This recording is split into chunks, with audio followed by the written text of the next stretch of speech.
मकाफात अमल एक ऐसा लफ्ज़ समझो तो तूफ़ान, ना समझो तो एक लफ्ज़ से बढ़कर कुछ भी नहीं। इंसान जो करता है वही भरता है, इसी को मकाफात अमल कहते हैं। ना चाहा था बुरा मैंने, ना मैंने बद्दुआ दी थी, फ़कत नमनाक आंखों से फलक की सिमत देखा था। नमनाक आंखों से, इसको समझिएगा ज़रूर। नमनाक आंखों से मतलब आंसुओं के साथ। जब चोट रूह तक हो तो ज़बान गूंगी और आंखें भीग जाती हैं। सर्द आहें आग के शोलों की माने सामने वाले और उसकी दुनिया को जलाने लगती हैं। इसे मकाफात अमल कहते हैं। हमारा मुआशरा न जाने किस सिमत जा रहा है। यूँ तो हम कहने को मुसलमान हैं या किसी भी मज़हब से हैं। हर मज़हब की बुनियाद इंसानियत है।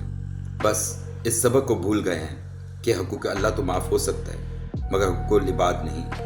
हकूक़ुल इबाद यानी दुनियावी फ़राइज़। कहने को तो हम तहज़ीब याफ्ता और महज़्ज़ब हैं, मगर हम जंगल के बेलगाम जानवर बन चुके हैं। अल्लाह का खौफ नहीं रहा। हमने मरना भी है, ये ख्याल भी नहीं आता। फ़िरौन को बुरा कहने वाले खुद अपने अंदर फ़िरौनियत छुपाए बैठे हैं। क्या हुआ? ये चंद सेकंड का शोर बर्दाश्त नहीं हुआ? सोचे, हाईवे पे जो वाक़या पेश आया है या इस तरह के जो वाक़यात हमें खबर भी नहीं होती, जिनकी आए दिन इस सो कॉल्ड बातहज़ीब माशरे में रूनुमा होते हैं, उन विक्टिम्स का सोचिए। उनके अंदर जो शोर बर्पा होता है जिसे वो स्टॉप नहीं कर सकते, उन पे क्या बीतती है, सोचिएगा ज़रूर। मुझे एतराज़ है ऐसे महज़ब लोगों पर जो सफ़ेद लिबास में काले भेड़िए हैं। मुझे एतराज़ है उन लोगों पर जिनके ज़मीर मर चुके हैं, पढ़े लिखे हैं, मगर अल्लाह को भूल बैठे हैं। भूल बैठे हैं अल्लाह के इंसाफ को, भूल बैठे हैं अल्लाह की पकड़ को, भूल बैठे हैं मकाफात अमल को। अपने घर में माँ बहन बेटी रखते हैं, मगर शर्म आती है। इन लोगों को इंसान कहना भी इंसानियत की बेइज्जती है। घिन आती है इन आदम के बेटों पे, जिनके कहर से हवा की बेटी तार तार है।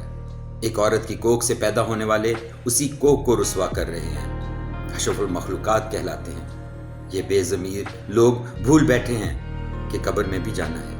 अपने आला ओहदेदारान, फौज, पुलिस से गुजारिश है कि खुदा के लिए मदद करें इन मजलूमों की। कहीं इन मजलूमों की आहें आपकी दुनिया और आखिरत को बर्बाद न करते। मेरी गुजारिश है इमरान खान साहब से, इंसाफ रियासत मदीना जैसा हो, और होना भी चाहिए। मेरी गुजारिश है अपने इन सोए हुए लोगों से, खुदारा आवाज़ उठाइए। ये खामोशी उस तूफ़ान का रुख खुदा न खास्ता आपके घर की जानिब ना मोड़ दे। कब तक ये दरिंदे यूं सड़कों पर दंदनाते फिरेंगे? कब तक हवा की बेटी यूं जिंदा दफनाई जाएगी? कब तक ये खामोशी भी आपको जालिमों में शुमार कराएगी? याद रखिएगा। हैरान हूँ मैं अपने जवानों पे।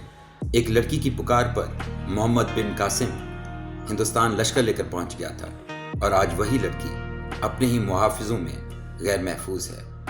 नहाय शर्म और दुख की बात है। खुदारा अपने ज़मीर को झंझोड़ के जगाइए। सवाल कीजिए अपने आप से। सुनिए उन खामोश चीखों को। जो अर्श तक पहुंचे तो फर्श पे क़यामत सुगरा बर्पा हो जाएगा। आबाद वो नहीं तो आबाद हम भी ना रहेंगे, पर कम से कम क़यामत के रोज़ मलाल ना होगा, ज़मीर पे कोई बोझ ना होगा। इसके साथ ही वेकअप टीवी को इजाज़त दीजिए। आज किसी लड़के के दोस्त बनने के ख्वाहिशमंद कल किसी लड़की के बाप बन जाएंगे। आज अपनी माँ को धोखा देने वाली लड़की कल खुद माँ बनकर ये धोखा सहेगी। आज तुम किसी के ख़ानदान को रुसवा करोगे, कल तुम्हारे साथ भी यही होगा। आज किसी की इज्जत तुम्हारे लिए टाइम पास है, तो कल तुम्हारी बेटी जो किसी के लिए टाइम पास खुद ब खुद ही बन जाएगी। इसे मकाफात अमल कहते हैं। अल्लाह हाफिज़। पाकिस्तान जिंदाबाद।